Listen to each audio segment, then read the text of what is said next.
আমি কিশোর বলরাম দাস আবার এসেছি আপনাদের সামনে 6 নম্বর ক্লাস নিয়ে। আসলে এতদিন আসতে পারিনি, ব্যস্ততার কারণে অনেক প্রোগ্রাম ছিল, তাই আজকে 6 নম্বর ক্লাস করব। সবাই কৃপা করে ক্লাসগুলো শুনবেন। হরি বল হরে কৃষ্ণ।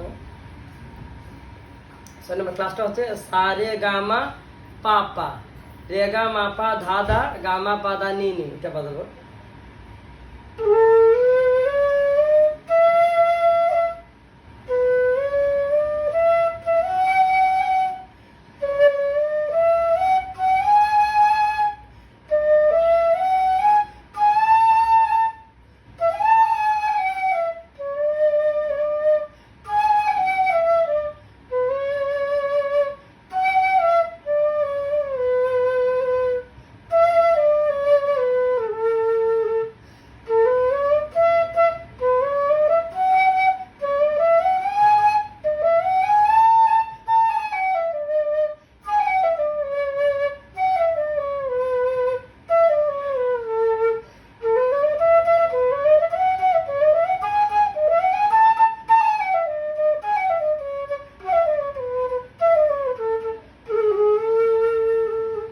ছয় নম্বর ক্লাস। হরে বল হরে কৃষ্ণ।